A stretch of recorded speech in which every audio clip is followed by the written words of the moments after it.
क्या एक भिखारी के जीवन में भी कोई चमत्कार हो सकता है? महाकुंभ के इस सफर में रघु की कहानी आपको चौंका देगी। एक ऐसा मोड़ जिसे आप मिस नहीं करना चाहेंगे। भिखारी की दिनचर्या। प्रयागराज में महाकुंभ पूरे जोरों पर था। लाखों तीर्थयात्री गंगा, यमुना और सरस्वती के संगम पर आ रहे थे। इन सब के बीच रघु, जो दशकों से इन सड़कों पर भिक्षा मांगकर जी रहा था, वही था। रघु के लिए कुंभ केवल एक धार्मिक मेला नहीं था, यह उसका सबसे व्यस्त सीजन था। इतने सारे दानवीरों के बीच उसका कटोरा कभी खाली नहीं रहता। लेकिन इस बार कुछ अलग सा महसूस हो रहा था। चारों ओर चमत्कारों, दिव्य अनुभवों और गहरी आत्मा की शांति की कहानियां गूंज रही थीं। रघु ने इन बातों को फिजूल मानकर अनदेखा कर दिया। आखिर एक भिखारी के जीवन में क्या चमत्कार हो सकता है? लेकिन एक रात जब भीड़ कम हो चुकी थी और चांदनी में घाट चमक रहे थे, एक सफेद वस्त्रों में व्यक्ति उसके पास आया। वह बोला, रघु, तुम भिक्षा क्यों मांगते हो? और उसके हाथ में एक रोटी थमाई। रघु ने हंसते हुए कहा, जीने के लिए, और क्यों? उस व्यक्ति ने हल्की मुस्कान के साथ कहा, कुंभ केवल जीने के लिए नहीं है, यह खोजने के लिए है, सोचो इस पर। उस व्यक्ति की बात रघु को अजीब लगी, लेकिन उसने उसे टाल दिया। भला वह क्या खोज सकता था? वह तो केवल एक भिखारी था। संदेह का बीज। उस रात रघु सो नहीं सका। उस व्यक्ति की बात उसके मन में गूंजती रही। खोजो, इसका क्या मतलब था? रघु ने हमेशा यही सोचा था कि उसकी जिंदगी बस भिक्षा मांगने तक ही सीमित है। लेकिन अगले दिन सुबह जब वह घाट पर बैठा था, उसने तीर्थयात्रियों को ध्यान से देखना शुरू किया।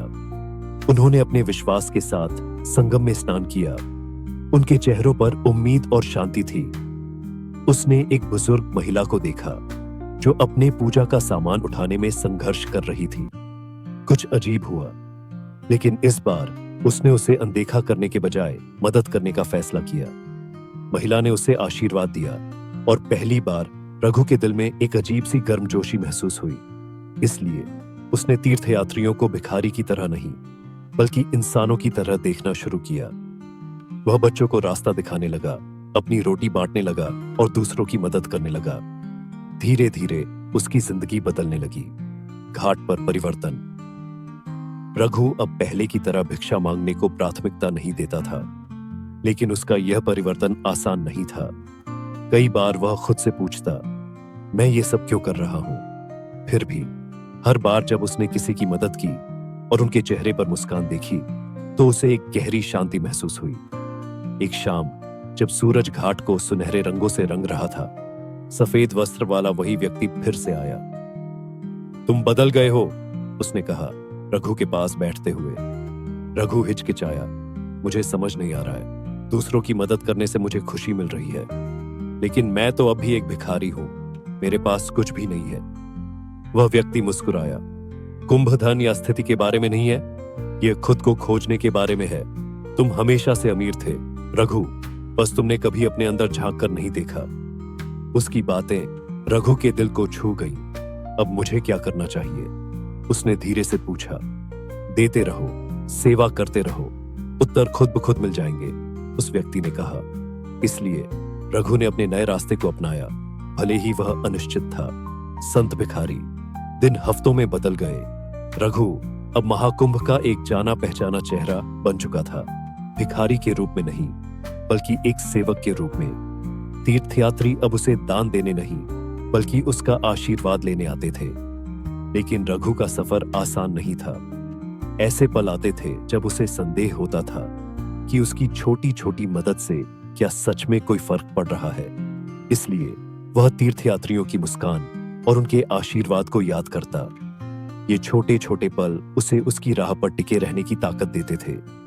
धीरे धीरे लोग उसे संत रघु के नाम से पुकारने लगे। उसकी कहानी फैलने लगी और वह दूसरों के लिए प्रेरणा बन गया। महाकुंभ में एक विरासत। साल बीतते गए और रघु की सेवा जारी रही। हर महाकुंभ नई कहानियां, नए तीर्थयात्री और नए बदलाव लेकर आता, लेकिन रघु की कहानी अटल रही। एक सुबह जब वह घाट पर बैठा सूरज को उगते देख रहा था, एक छोटा भिखारी उसके पास आया।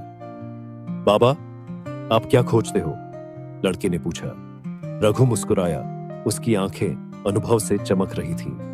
मैंने जीवन जीने के लिए खोजा, लेकिन मुझे उद्देश्य मिल गया। इसलिए अब मैं कुछ नहीं खोजता, क्योंकि मेरे पास सब कुछ है। लड़के के चेहरे पर भ्रम के साथ जिज्ञासा भी थी।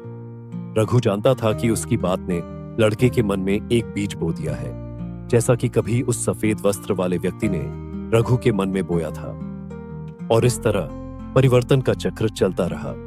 महाकुंभ केवल आस्था का मेला नहीं, बल्कि उन लोगों के लिए परिवर्तन का जरिया भी बनता रहा जो खुद को खो चुके थे।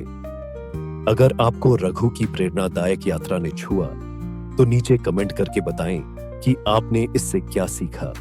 और ऐसी अनोखी कहानियों के लिए चैनल को सब्सक्राइब करना न भूलें।